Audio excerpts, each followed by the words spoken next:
Hey friends, today on Gardening with Creekside, we are going to be planting some more fantastic shrubs here in the berm. If you remember, we created this berm back in the fall, so this is a really new flower garden bed for us. We wanted to kind of create some distinction between our house and the nursery, so we came up with this great idea to do this berm, and it has been the most fun to plant. So we are back at it here in the spring. We're going to add some more shrubs. Really lots of beautiful pops of color that are going to be with us all season long. In a couple of weeks, we are going to get a beautiful shipment of perennials from our friends at Walter's Gardens, and so we will be incorporating those perennials into this space. So I want to give you just kind of an update on how everything is doing and talk about what the plants are that we are going to use. So of course, there is our house back there, and then just across the way is the nursery. And so this berm is roughly, I believe, like 100 feet long, and it is the widest up here at the top because we needed to incorporate these two maples into the flower bed, and then it twists and turns as it goes down to the creek. So it is wider and more narrow in different areas. We had a great planting in the fall with some wonderful things. Now here we are, we're going to add these great plants. So we're going to start up here. This is a thunderhead pine, and it is a Japanese black pine. It is so fun, so interesting. It is very happy. There is also a bird that has built a nest kind of at the base. So I'm not going to get too incredibly close because I don't want to scare the bird or have the bird scare me rather. But it is candling. Oh, there she went. It is candling. That means that those nice little quote plumes that it is doing has done really well here. So in this space, we're going to add 3 new plants. Kind of, I would say, new, but then also not new, if that makes any kind of sense whatsoever. So let's just start here in the front. You will see that I have 6 Proven Winter cans. The 3 in the front are a little bit smaller. Those are the fantastic, this is Beyond Pink Caryopteris, or a bluebeard. This is relatively new on the market from Proven Winners, and it is phenomenal. It will do these gorgeous, this is what the tag looks like. We had them in our garden, the test garden last year. Unbelievable, just stunning. Beautiful late summer pink blooms on it. We'll get some height to it, so it will get to be about 2.5 feet tall and wide. This is definitely a full sun plant. Nice and dry. That is why I'm putting it at the top of the berm. It is hardy in zones 7B to 9 and full sun, drought tolerant, long blooming, loves the well-drained soil, and it is a, like I said, late summer, early fall, and it has high deer resistance to it. So we're going to plant 3 of these in a group right here. I expect that they will get nice and tall and really kind of grow in together. Then, do you see that massive pop of color? Yep. So we're going to plant some barberries. This is Sun Joy Neo. Now, barberries are deciduous, so that is perfectly fine. In the wintertime, the plant will still be here, but I'm going to lose all my color, but it will be late in the season. That is not a problem. So here we go. Sun Joy Neo Barberry. Yes, it does have thorns. No, it's not horrible. It's no worse than a rose. In fact, some of my roses are worse than this. It's just not a plant you're going to go and run your hand through. But look at that gorgeous color. It is definitely going to be a full sun plant. If you don't have the full sun, you're not going to get the color. Hardy in zones 6 to 8. It too is going to be 2.5 feet tall and wide. So this and the Beyond Pink are going to be about the same size, which works out fine for me. And then you've got color all year long except for the winter. Again, high deer resistance. So Sun Joy Neo, we're really going to kind of do those in a little bit of a swoosh back here. I thought it would be fun. And yes, I am pairing orange and pink together. It's one of those nice, beautiful, hot colors, really fun. Gonna just fill in this whole area right here. A lot of people will ask, you know, how do you deal with weeds? Well, basically there's 2 ways that you can deal with weeds. Possibly 3, I guess. As far as once you actually get the weeds, 1, you got a hand pull. Simple as that. Or two, you've got to come in here once the weeds are up. If you're not going to hand pull, that means you have to spray. You have to choose whatever herbicide of your choice is. But a great way to prevent weeds is to plant more plants. So when you've got more plants in here, it is less room for weeds. Obviously, this is going to be a process filling this in, and we have to have patience as these plants grow. But once those are all grown, they're going to completely fill in that area and just be gorgeous. Now, you might see tucked in behind the daffodils back here, I have got 3 grasses. So let's just get a little perspective here. They kind of flank the thunderhead. So we've got 1, 2, and 3 back here. These are from our friends at Southern Living Plants, and I'm going to grab the tag in here. It is a beautiful grass, stunning. It is massive. This is a 3-gallon. This is Platinum Beauty. It is great for containers, full sun to part shade, and it is going to be hardy in zones, where did it go? Oh, 8 to 10. So for me, this is going to be marginal. I fully expect to treat it like an annual, but we'll see. This is the hottest spot, so it's great for containers, mass plantings, slopes. It's going to be a 2 to 3 feet tall and wide, with long green graceful leaves, sport thin white striping. Low water needs, so that is great, and no pruning required. But just a gorgeous, really fun texture. So you just kind of have to remember, we talk about envisioning, the garden. And we have to envision that these daffodils, the jonquil foliage, is going to go away. Right here within the next month, it is going to be gone. So imagine though that you've got those grasses dotted through there, and then behind we have up here, if you'll remember, these are the quick fire fab. So we've got a total of 3. Yeah. So we have a total of 3, because if you come from this perspective, we've got 1, 2, and then 3. Quick fire fab, beautiful panicle hydrangea, and then right up here, kind of underneath the tree. Currently, it is in the shade. It gets hot, hot afternoon sun. We have the Russian sage. It is the denim and lace Russian sage right here that has come back really nice. And then we have some perennial sedums that have also done really well. Forgive me, I do not remember what the name is right now. I will have to go back and look at my records on that. So what I'm going to do is I'm going to go ahead, and before I tell you the rest of the stuff, what we're going to do, we're going to get these babies in the ground, and then we're going to move on down the line, and I'll share with you what we're going to do there.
All right, so I've got the Sunjoy Neos, the Beyond Pink, and the Platinum Beauty all planted.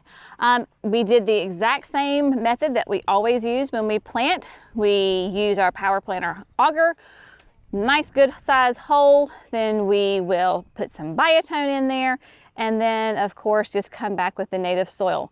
I'm gonna have to get out of here because Mama Bird is up in the maple tree behind me. She's upset that she can't get to her nest here in the pine, but everybody is in the ground. Looks lovely and fantastic. All right, next door, what we're going to do is we had 6 loropetalum within this bed that all died with the Arctic blast that hit us in late December, right before Christmas. And you can see right here, this is an example of the loropetalum.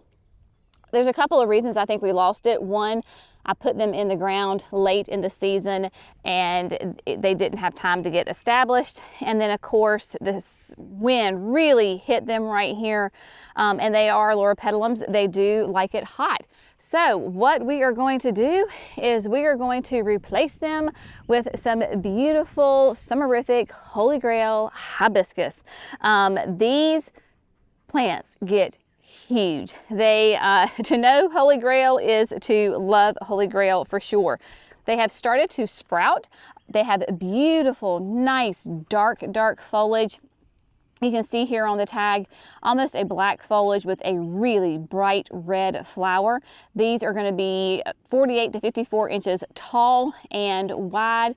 They are hardy in zones 4 to 9, so extremely versatile, and they really do just make a huge, spectacular display. So we're going to replace the 3 loropetalums here with them, with the Holy Grails, and then on the other side of the purple plum, we have some more.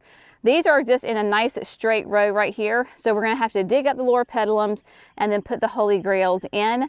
Vino Verde Weigela is doing fantastic. I love Vino Verde. It is really for the foliage.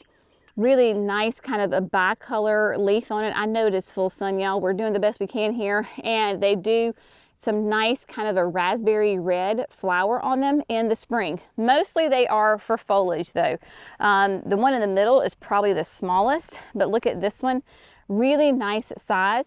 No flowers on it this year. That's okay, because remember with your plants, especially like your perennials, trees and shrubs, is that there's that kind of that saying, right? You want to be about 3 years. The first year they sleep, keep them alive. They're just going to kind of hang out. All the action is happening underneath the ground. Their roots are growing. So they sleep, then they creep the second year, and then the third year they leap. And that's when they just explode in growth and flowers and blooms and just happy, happy, happy. So we're only into like month 9. I mean, right? We're not even at a full year yet. So very happy with that. So what we're going to do is dig up the loropetalums and then plop the summerifics in the ground. We just potted these up a couple of weeks ago, not even, maybe a month ago now. So I know that my roots are probably not super extensive in that pot. That's okay. They will be just fine. I will handle them carefully. Lots of good biotone and get them in the ground so they can start growing.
So I have all 6 of the Summerific Holy Grail hibiscus are in the ground. Of course, I got those 3 planted up at the top of the berm, and then I went ahead and moved on down here towards the bottom and got the other 3 planted. More loropetalums, the same kind, and they just got toasted as well. So the Summerifics, you can see the little heads popping up right here, and they are going to surround this beautiful Winecraft Gold smoke bush. I think it's going to be a gorgeous display of color, because just imagine the hibiscus, you know, 4 feet tall. The Winecraft Gold will be 4 feet tall. Beautiful color contrast between them, really pop off of one another. So really is a great key is when you have contrasting colors against each other. It just complements each other so incredibly nice. So they are in and are happy and just ready to get going. And then what we're going to do is we've got another barberry. We're going to do orange pillar, and orange pillar is already placed here around the thundercloud purple plum. In here, of course, we've got a lot of jonquils that you will see, but here in the center of this bed, you will we've got tons of the Pugster pinker butterfly bush. There are a bunch in here, all in the center. And then coming off of a diagonal off of each side of the plum tree, we have a little lime punch. So there's 3 little lime punches on each side of the purple plum. The orange pillars will be right here flanking the purple plum, and they are going to get like 4 feet tall. I will have to look. Let's look at the tags here right quick. The orange pillars are just gorgeous. So there is your tag. It is the Sunjoy orange pillar. Really gorgeous colors on them, intense. You've got to have the sun in order to get that intense color. If you don't have the sun, you're not going to get that vibrancy. These are going to be, again, hardy in zones 4 to 8, 3 to 4 feet tall, and 1.5 to 3 feet wide. Gorgeous, beautiful color on it. Cannot wait. So basically we have 1 on each side of the plum and then 1 in the back. So we're just going to do what we've been doing all day and get these babies in the ground.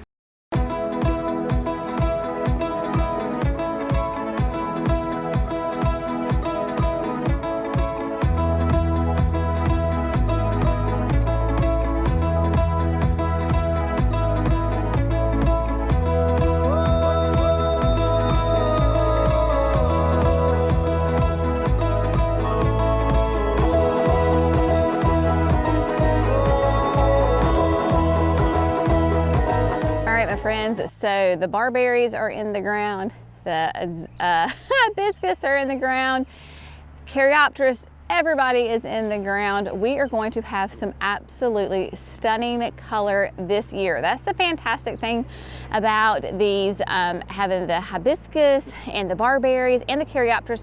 All of those are going to give us color and flowers and interest this season. It is going to be gorgeous. I cannot wait. Everything is developing so nicely right through here. And then of course, we're going to have fun adding all sorts of perennials and more shrubs, I am sure, in this space as well. I know some of you are going to ask about what is that blondish material on top of the shrubs. Those are rice hulls. So we started using those into the summer, into the fall when we were potting up our shrubs. You put a nice thick layer of those rice hulls, and it's a natural way to prevent weeds from germinating in your pots. So it's a nice way to keep those weeds out, and then it's a byproduct, of course, of the rice industry. So it's just kind of a win-win situation. I would say the only downside of it is when you're adding the plant into your landscape, and if you have kind of darker mulch like I do, then it stands out. That is not a really, it's not really a problem, you know, in the whole scheme of things. But what we're going to do here, still left in this bed to do, is once we get all of the shrubs and the perennials in for this like spring season, then we're going to come back and hook up all of our irrigation. The irrigation bones are already in this bed. In fact, because there's a massive PVC pipe running on both sides of the berm, on both sides of the fence. So this side of the berm will be a zone and the other side will be one as well. Periodically through here, we have the brown tubing that kind of is sticking up and bent over. We will connect to that and then run the drip tube through all the trees and shrubs. But we're getting consistent rain, so that is wonderful. I am not going to water these in because we're going to get 2 or 3 days of rain and just another day. Before I put them in the ground, these cans were nice and well watered. So everybody's doing great. I mean, the ground itself is moist and then the plants were moist. So they are going to be fine until they get the rain. We'll get the irrigation in once all the plants are in, and then we will come back through and do another nice thick layer of either our mulch, like a hardwood mulch, or we'll continue to use our compost blend that we are using as a top dressing. So just loads of fun and interest and color in this space. I cannot wait. We still have tons of empty room, so just the possibilities are positively endless.